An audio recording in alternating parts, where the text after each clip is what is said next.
Greetings, salutations, respect, and love.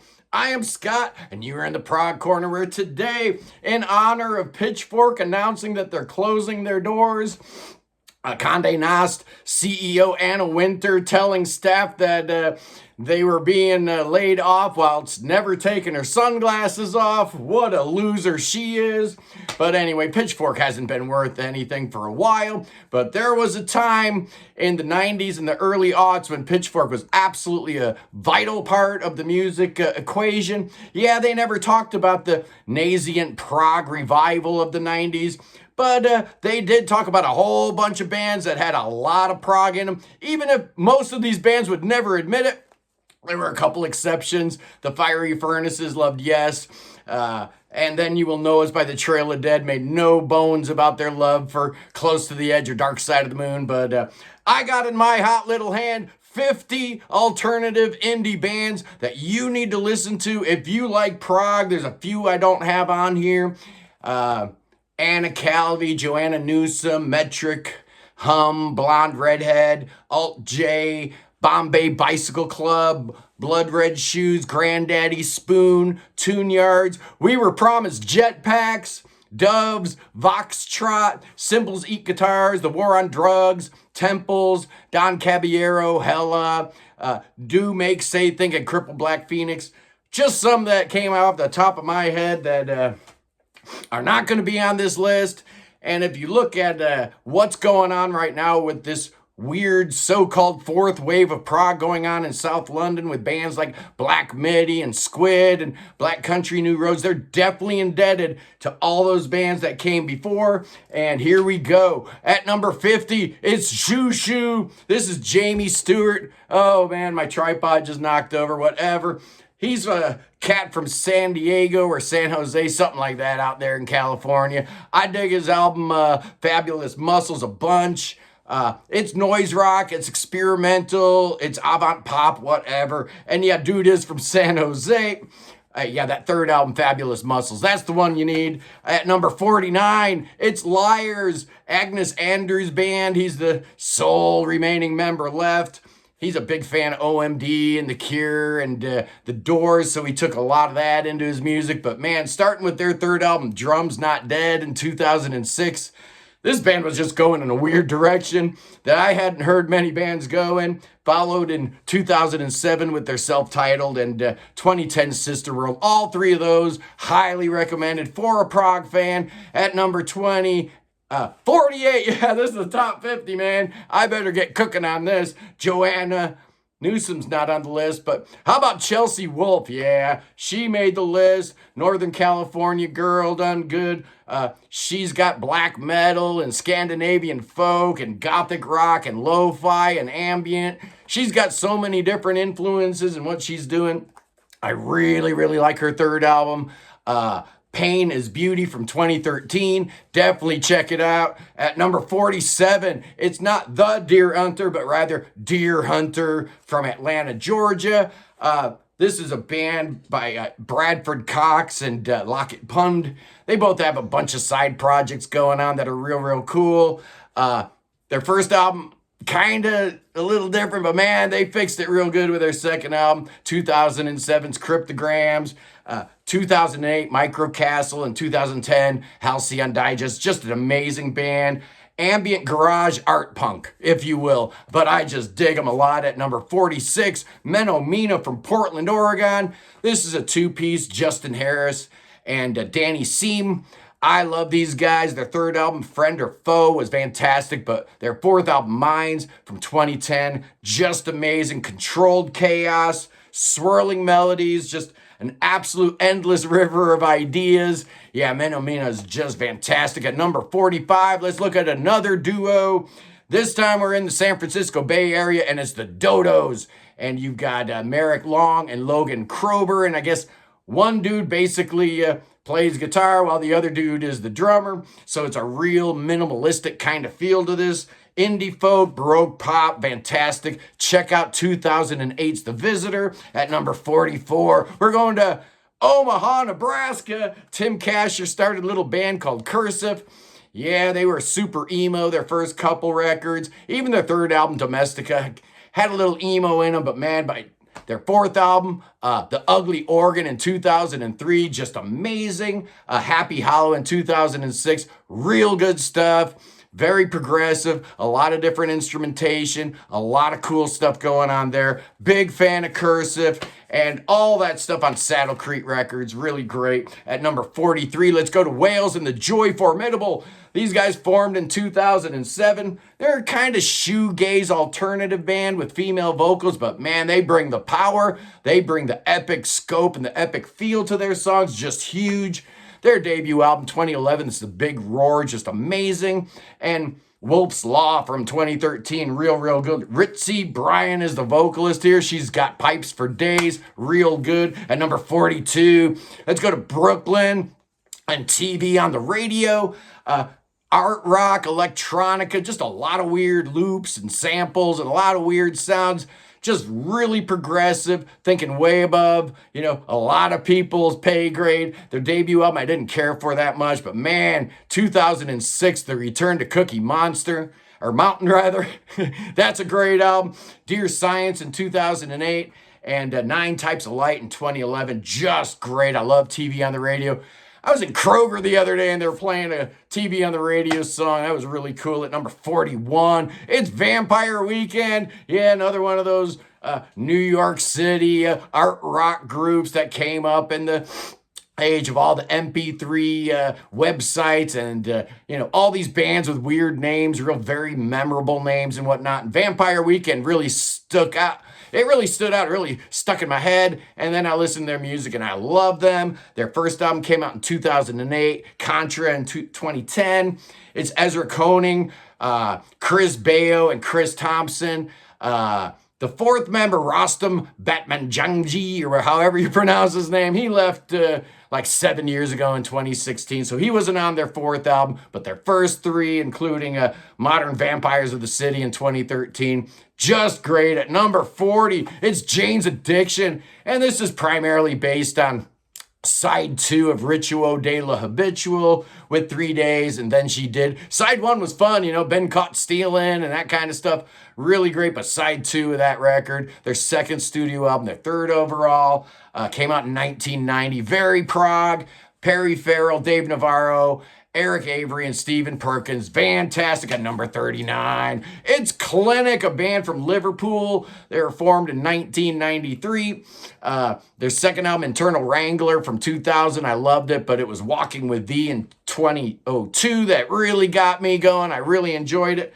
Mod punk garage krautrock with more than a little bit of a Radiohead Jones. I love Clinic. I thought they found a really cool, unique sound. Kind of drove it into the ground, but it's all right. At number 38, how about the Wrens? Band that I absolutely adore. They'd be number 1 on this list if it was for awesomeness, but we're talking about bands and how proggy they are. These guys have a little bit of prog in them for sure. Charles Bissell, Greg and Kevin Whelan, and Jerry McDonald. Their second album, Secaucus, in 1996, and their absolute masterpiece, man. Their final album in 2003, The Meadowlands, one of the greatest albums ever recorded. They have since broke up, trying to put that fourth album together. Charlie's now doing stuff as Car Colors, and the rest of them are now Eon Station, who had released an album last year that was really good. At number 37, it's Shearwater, From the Ashes of Okerville River. Jonathan Meberg and Will Shipp decided to do something a little bit more progressive than Okerville River, and they really succeeded. What a cool band. Check out 2016's Jet Plane and Oxbow. It was their last album for a Sub Pop, and they've been super indie ever since, like totally underground. Since then, they did all of David Bowie's Berlin trilogy, and that was just dynamite. At number 36. Talk about a weird band. How about Neutral Milk Hotel, man? These guys are out there. They only put 2 albums out, led by the great Jeff Mangum. After he put those 2 great records out, he went insane, pretty much. 1996 on Avery Island, good record. But we're talking about 1998's In the Airplane Over the Sea. Just one of the coolest records ever. When you list as some of the instruments on the album as a shortwave radio, flugelhorn, bowed, banjo, accordion, Uilleann pipes, euphonium, and a zenzathophone, or whatever that is, zenzathophone. I don't even know what that is, man, but they got it in Neutral Milk Hotel at number 35. Yeah, it's Sparkle Horse. We just seen a sixth posthumous album from Sparkle Horse. But man, oh man, Mark Linkhouse, what a genius he was. His first two albums are great, but I just love his third album from 2001, It's a Wonderful Life. Splashed with Mellotron and Melancholy. What an absolute wonderful piece of art that is. R.I.P. Mark. We love you at number 34. It's Wolf Parade, Canadian band who put out 5 albums. They're basically two guys, Spencer Krug, who is also in Sunset Rubdown and Frog Eyes, both really cool bands, and Dan Bachner from the Handsome Furs and Divine Fits. He's also been a touring member of Arcade Fire, and their debut album, 2005's Apology to the Queen Mary, an absolute essential piece of indie rock at number 33. Let's go to Australia and the 8-piece band known as Architecture in Helsinki. Yeah, what a cool band, man. Everybody sings on here. The album I really, really liked is 2005's In Case We Die.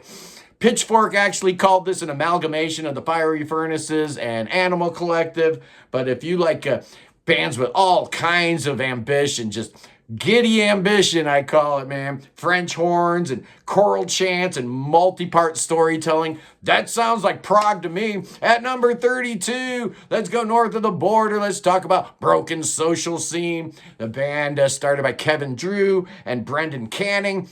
And it's got members that have been in other bands like Metric and Stars and Feist and Land of Talk and Do Make Say Think and Apostle of Hustle.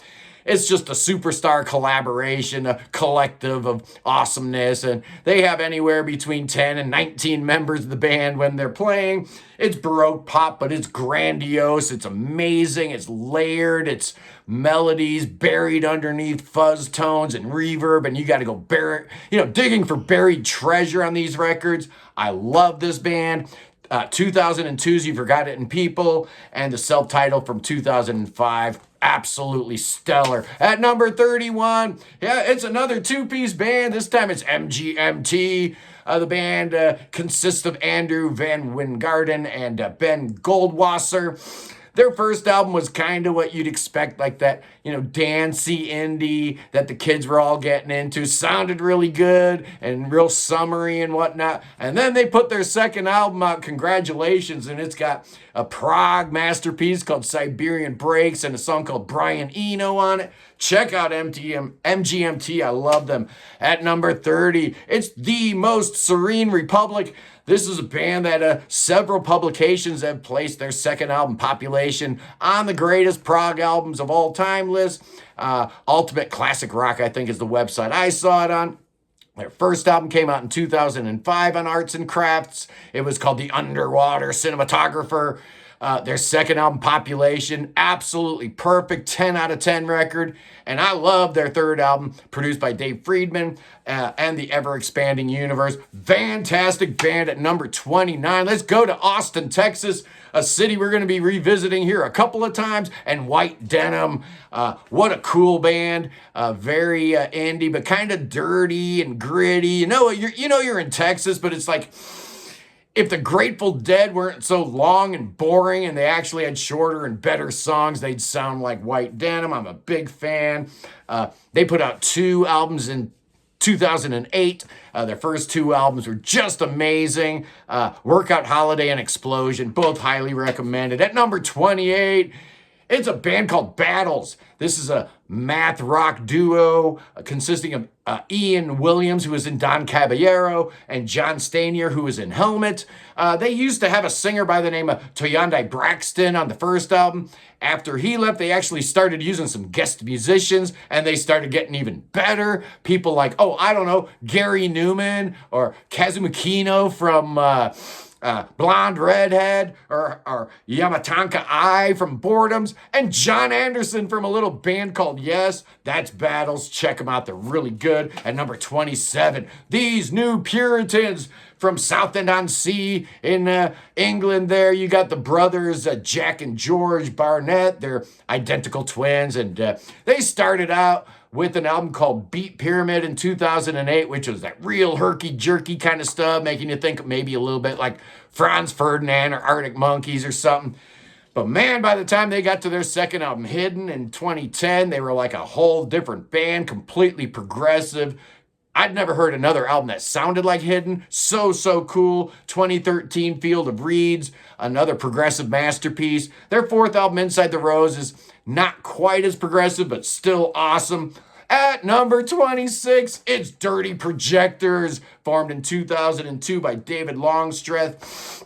Their first album was like a reimagining of Black Flag's Damaged, called Rise Above. 2009, though, their second album, Bit of Orca. What an amazing masterpiece of prog indie awesomeness. And then 2012 saw Swing Low Magellan, another great album. Just the wild-eyed imagination of this band where anything goes, and they usually do let everything fly, man, and most of the time it lands. Most of the time they stick the landing at number 25. Let's go to Boise, Idaho, and a band called Built to Spill, formed in 1992 by Doug March. Of course, he's been the only consistent member in the band. He's a guitar hero, man. You want to have some musicianship and some virtuosity. A lot of these bands didn't have it. Built to Spill absolutely did, man. Doug Marsh, so good.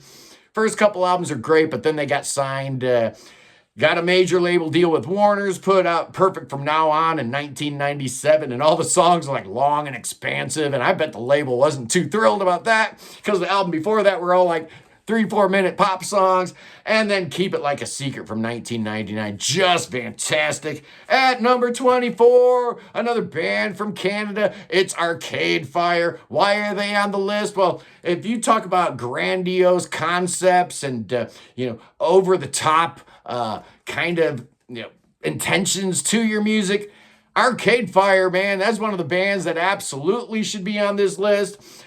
Win Butler and his brother Will, who left the band in 2021, joined by Win's wife or partner, whatever she is, Regine Chazany, however you pronounce it. Their debut album was absolutely perfect. Funeral from 2004. They followed it up with Neon Bible in 2007, and the Grammy Award winning The Suburbs from 2010. They put out one more amazing album in 2013, Reflector, which was a Haitian kind of influenced record. Really like it. At number 23, it's Everything, a Manchester band that's been around for a little while.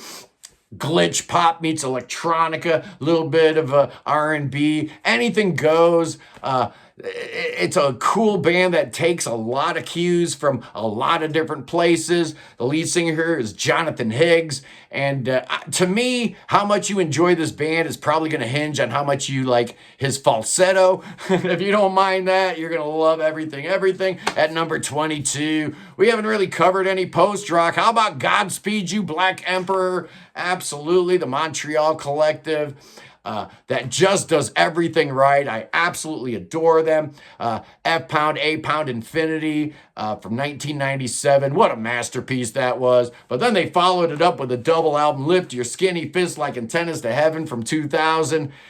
4 sides, 4 songs. Boy, that makes me think of a couple other albums. Soft Machine Third, Mike Oldfield Incantations, Tales from Topographic Oceans. But, Godspeed didn't have to hear about, how pompous and arrogant they were to do it. All they had to hear about was how great they were, and they are great, man. At number 21, I mentioned them briefly earlier, another band out of Austin, Texas. It's And You Will Know Us by the Trail of Dead. This band was formed back in the late 1990s. Their third album, Source Tags and Codes, got one of the very first perfect scores off of Pitchfork. This is Conrad Keeley and Jason Reese, and they cite their influences as bands as diverse as Yes, Fugazi, Rush, Johann Sebastian Bach, and Led Zeppelin. Their last album, 11, Bleed Here Now from 2022, absolutely amazing. That might be their best album, man. They've been together a quarter of a century. Are they Prog? Well, I don't know. They're on Inside Out, so that's pretty Prog. At number 20, it's Grizzly Bear, Edward Drost, Daniel Rosen, Chris Taylor, Chris Bear. That's the band. They put out a couple records. It was really kind of an Edward Drost solo project early on, his first album. Then Yellow House came out, and then that third album, man, The Ketamist from 2009, with all those absolutely gorgeous harmonies, just ridiculous psych pop, experimental Beach Boys. I don't know what you want to call it. I call it amazing. 2012, Shields was really good, and the last album, Painted to Ruins, from 2017, but The Ketamist is the keeper. That is absolutely amazing. At number 19, it's Animal Collective, Baltimore's craziest foursome. I don't think any of them live there now. They're living all over the world, in Cambodia and Paris and here and there, because, they're big old indie rock stars, man. But it's Avatar, Panda Bear, Geologist, and Deacon. And when the four of them are together making their music, doing their weird stuff with their loops and their samples and their drones and their sound collages and their found sound, the freak folk, forget about it, man. 2004, Sung Tongs, I absolutely loved it. The big breakthrough was 2009's Merryweather Post Pavilion. And their last album from last year, Isn't It Now? Really, really good. Don't sleep on Animal Collective, man. They're still out there. They're still great. At number 18, it's the Fiery Furnaces, another Brooklyn band for you. This is Matthew and Eleanor Friedberger. They're originally from Chicago area, but they moved to Brooklyn like every other indie rocker wanted to do in the late 90s and early aughts. And they put out an absolute masterpiece with their second album, Blueberry Boat. And yes, Eleanor is a big Yes fan, so extra credit for that. I love them. At number 17, Buffalo, New York's finest band, it's Mercury Rev, led by Jonathan Donahue, a frequent collaborator with the Flaming Lips. He formed this band in 1989, and it's chamber pop, it's psych, it's kind of Pink Floyd influenced at times. It's just really cool music, but I am a big fan of 1998's Deserter Songs. I think it's their best album, but I don't think they ever put out a bad album. I think all their albums are great. At number 16, we're going back to Chicago with Tortoise, the post-rock champions that formed in 1990. There probably wouldn't be anything called post-rock if it wasn't for bands like this. They got krautrock in them, a little dub, a little electronica.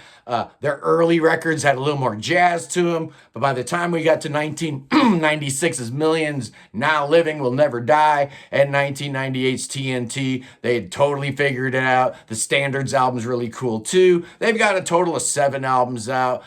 All instrumental, just really great, a lot of fun. At number 15, we're going to New Hope, Pennsylvania, and Ween. Gene and Dean Ween, obviously not their real names, but these guys put out some really early stuff that was just wacky, off the wall. And why not when you're claiming that Devo, Prince, The Residents, Pink Floyd, and the Dead Kennedys are your main influences? I love the creative spirit here. I love the experimental nature of the early stuff. But once they got signed, they moved away from albums like 12 Golden Country Hits into stuff like The Mollusk and White Pepper. Just amazing records. I love Ween. At number 14, Field Music, yeah, by the brothers David and Peter Brewis. They were formed in the UK in 2004. Sometimes they got members from bands like the Futureheads and Maximo Park fleshing out their lineup. But if you like XTC, if you like Gentle Giant, kind of combine the two of them, you got Field Music. At number 13. It's 31 Knots, another band from Portland, led by Joe Haig. If you ever seen that show Portlandia, there was an episode where these parents were all upset. They're going to look at a daycare center, and they're looking at the musical selection and freaking out because it's nothing but like Phil Collins and stuff like that. He's like, where's the noise? Where's all the good stuff, man? That's Joe Haig from 31 Knots. They started out kind of like as a math rock band, but as the years went on, they got better and better. What an amazing band. 2003, it was High Time to Escape. 2005, Talk Like Blood. Those two albums are absolutely perfect. I love them. Number 12. Another band that'd be higher if I was just rating it based on how awesome they are, it's Pixies, Boston's best indie band. I love them. Their debut album, Surfer Rasa 1988, but they got so much better after that, man. Doolittle and then Bossa Nova and then Trompe Le Monde. Those three records are perfect. They broke up. They put out 4 Cents, which I like. I like Indie Cindy. Head Carriers I wasn't crazy about. Beneath the Eerie in 2019, good. And I'm excited, man, because their last album, Doggerel from 2022, actually really good. At number 11, it's Fleet Foxes, man. Robin Pecknold's band. Originally, we had a guy named Josh Tillman in the band, probably better known as Father John Misty. Big fan of their first 2 EPs, and then their first album, which came out in 2008. Helplessness Blues came out in 2011. Actually hit number 4 on the Billboard charts, and then crack up in 2017. If you like those really lush vocal harmonies, Fleet Foxes is for you. At number 10, I'm going with Guided by Voices, Dayton, Ohio's finest band. Yeah, they cracked the top 10, but I'm only putting them here because only 25% of their DNA is prog. The other 75% consists of pop, punk, and psych. So I'm putting them down on the list. But if you go through Guided by Voices discography, you will find so many cool, super proggy moments. Because Robert Pollard's a prog head, man. He loves Yes. He loves Genesis. He loves Jethro Tull. Anyway, number 9. It's the Dismemberment Plan, another great indie band from Boston. Oh, man. Their second album, Emergency and I from 1999. One of my favorite albums of all time. Travis Morrison telling his tales of, Gen X, Zeitgeist and worry and angst. It's just amazing. Followed that up in 2001 with Change. Emergency and I was another one of those albums that Pitchfork gave a perfect score to. After that, Travis put out a solo album and they actually gave it a 0.0 out of 10. That's Pitchfork for you, man. What a bunch of idiots. At number 8, we talked about it briefly. From Oklahoma City, it's the Flaming Lips. And yeah, they didn't start out very proggy. Their first couple records were just kind of indie rock stuff. I liked them, but man, their fourth album in 1990, In a Priest-Driven Ambulance, definitely pointed the way to better things. In 1993, they got signed, and their first major label release was Transmissions from the Satellite Heart. And then they did albums as great like Clouds Taste Metallic. They did weird stuff like Zarika, where you needed 4 different boom boxes to play, 4 different things at the same time, and you could mix them up just wild. But then they got just perfect, man. Soft Bulletin in 1999. Yoshima Battles the Pink Robots in 2002. And At War with the Mystics, 2006. Forget about it, man. I love Flaming Lips. At number 7, it's Sufjan Stevens. Yeah, he should probably lose a point or two for dropping his I'm going to make an album for all 50 states. He only got around to 2 of them, man, but Michigan and Illinois, those 2 albums are just perfect, just amazing. He's very progressive. Listen to Illinois and tell me there's not a whole bunch of prog rock in Sufjan Stevens' music. I dare you. I double dog dare you. At number 6, let's go to Louisville, Kentucky and Slint. Man, oh man. Talk briefly about bands like Black Midi and Black Country New Roads, and they owe a huge debt of gratitude to Slint. This band was kind of post-rock, post-hardcore, but they had so much progressive intent in their music. Their first album was cool, but their second album, Spiderland from 1991, an absolute stone-cold masterpiece. One of those records, if you don't know it, you absolutely need to know Slint's Spiderland. And here we go, the top 5 indie alternative bands that every prog rocker should know and love and adore and cherish. At number 5, another Canadian band, it's the Besnard Lakes. It's the husband and wife duo of Jace Lassick and Olga Gorius. And their first album was cool, but man, 2007's The Besnard Lakes are the dark horse. What a great album. 2010, The Besnard Lakes are the roaring night. I just love this band. Very chill, kind of California, but they let the studio be like an extra player in the band.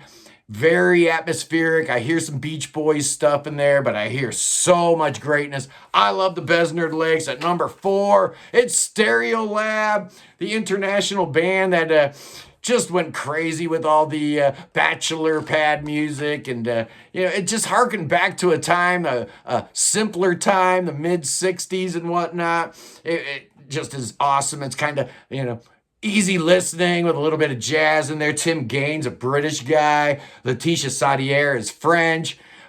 Mary Hansen, R.I.P. We lost her in 2002. She was Australian. Their best albums were when both Letitia and Mary were singing, but they squeezed out a couple late era records without her that were real good. But I prefer their early stuff, and especially their fourth album, 1996 Emperor Tomato Ketchup, just amazing at number 3. You knew the Decemberists were going to be on this list. Colin Malloy and his band of weirdos from Portland again, man. It seems everything's either Brooklyn, Portland, or Austin, right? Well, their early stuff, their first 2 albums, kind of sea shanty kind of music.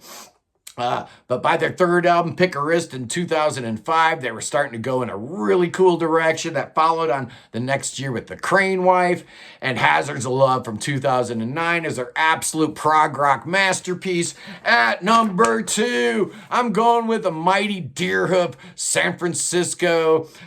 What a great band. Greg Saunier on drums, man. He's playing like a kit with like 3 drums and 2 cymbals, and he's making it sound like Neil Peart. He's just amazing. You got the great vocals of Satomi, and now the band consists of 2 guitar players. You have John Dietrich and Ed Rodriguez, and they're both amazing. You pick an album at random and listen to it, and you tell me that Deerhoof isn't a progressive band. They're as prog as it gets, man, and I absolutely love Deerhoof.